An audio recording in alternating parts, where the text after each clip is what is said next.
Halo, assalamualaikum teman-teman, apa kabarnya? Semoga sehat-sehat ya.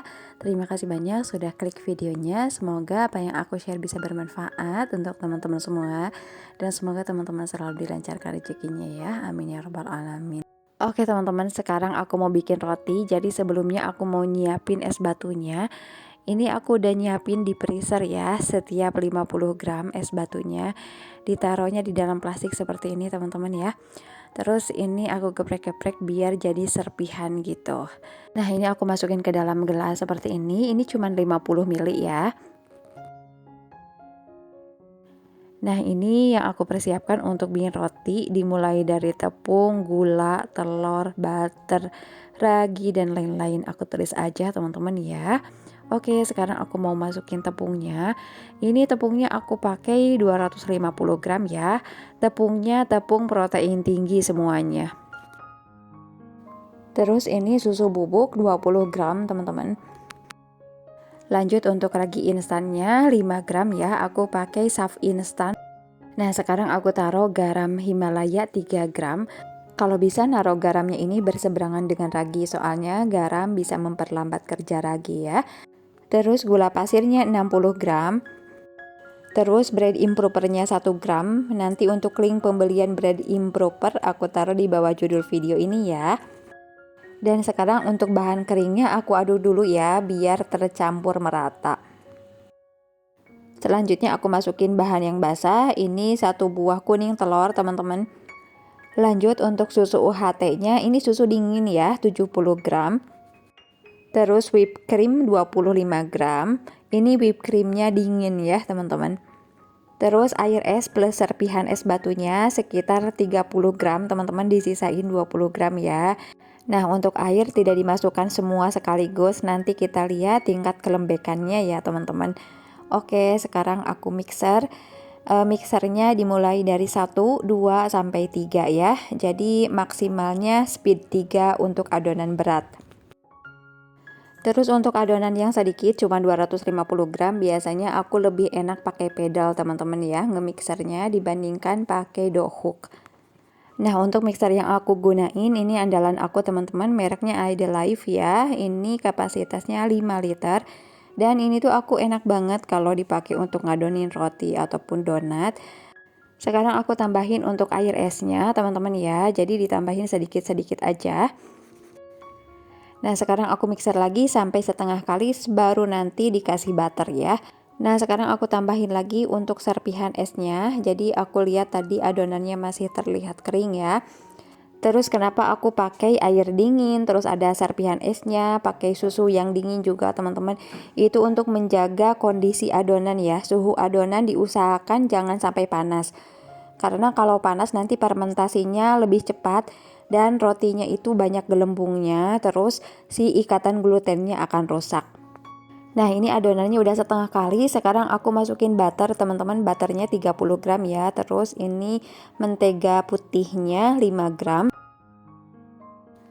Dan sekarang aku mixer lagi sampai adonannya kalis elastis ya. Nah aku tuh kalau menaikkan speed itu bertahap teman-teman ya, nggak sekaligus. Jadi dari mulai 1, 2, sampai 3 gitu ya.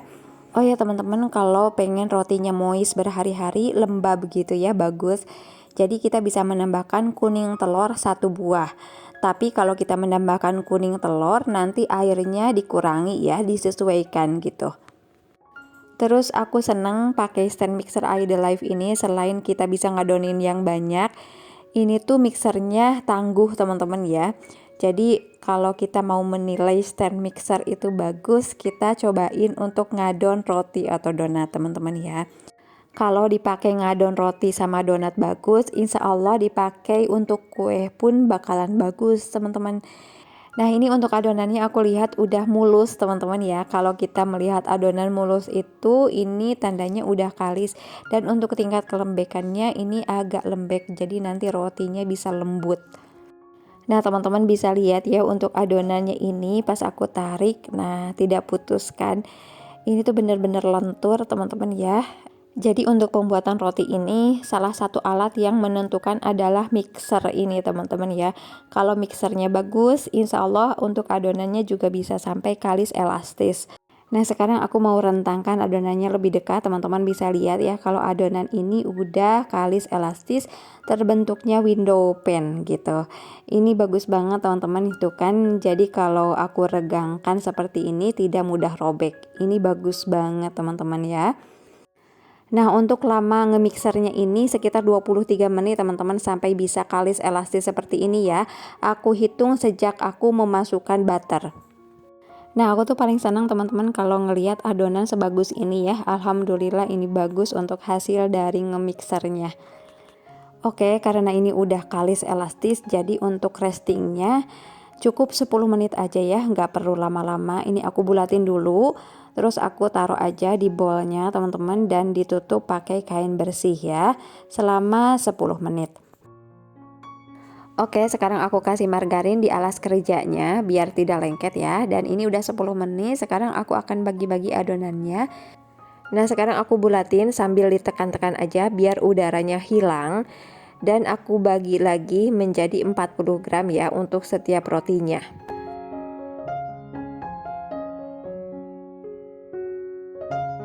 Nah, sekarang kita bulatkan satu persatu sambil ditekan-tekan biar udaranya hilang. Jadi dari proses ini akan terbentuk udara teman-teman, dan biar rotinya mulus diusahakan udaranya itu tidak ada ya.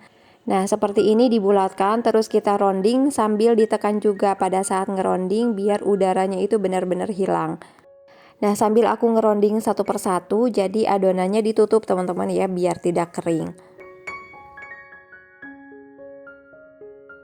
Nah, ini udah selesai di rounding dan kita istirahatkan selama 10 menit ya.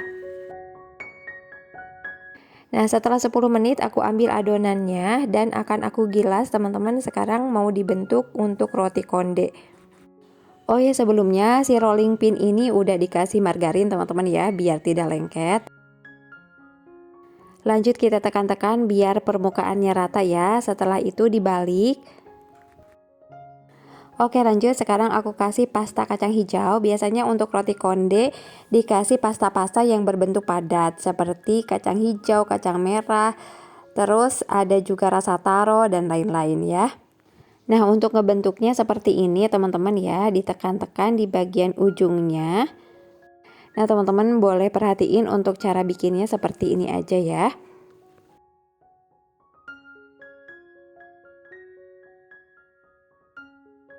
Nah, ini aku gilas sampai ketebalan kurang lebih setengah senti teman-teman ya.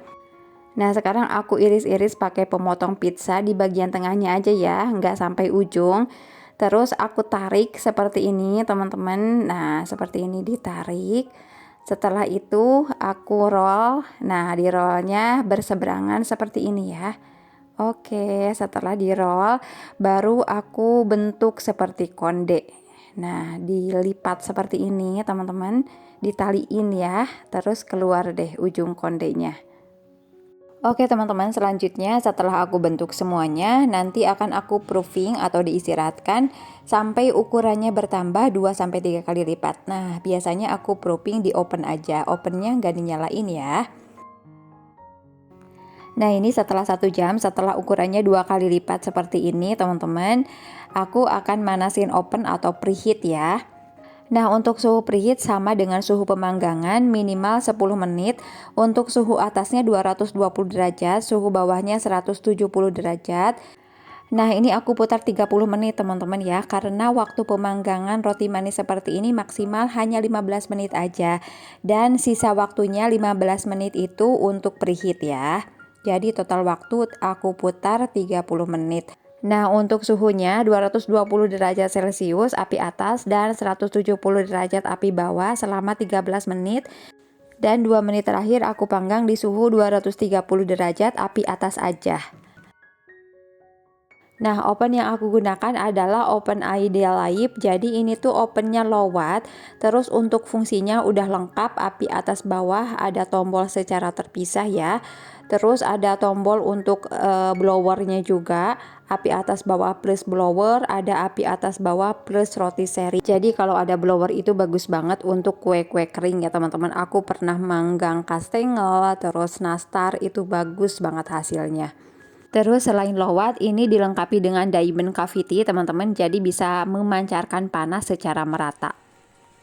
Terus oven ini kapasitasnya besar, jadi kita leluasa ya kalau manggang-manggang. Ini kapasitasnya 35 liter. Nah, untuk hasilnya ini cantik banget teman-teman ya. Dan untuk link pembelian dari oven ini aku taruh di bawah judul video ini ya. Nah, setelah dipanggang rotinya dihentakkan seperti ini ya, biar rotinya nanti tidak menciut. Selanjutnya pada saat panas-panas aku olesin lagi dengan susu evaporasi. Ini tujuannya biar permukaannya ini moist teman-teman ya, lembab. Terus terlihat cakep gitu, glowing.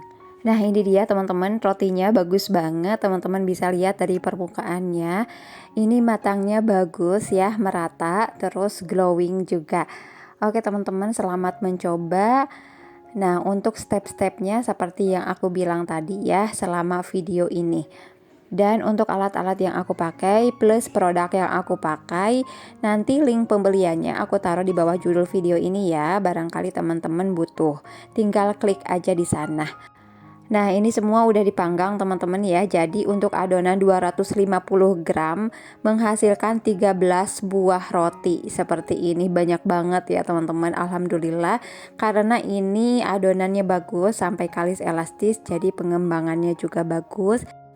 Nah teman-teman bisa lihat ya dari segi kematangannya ini sempurna, golden brown. Nah di bawahnya juga udah matang sempurna seperti ini.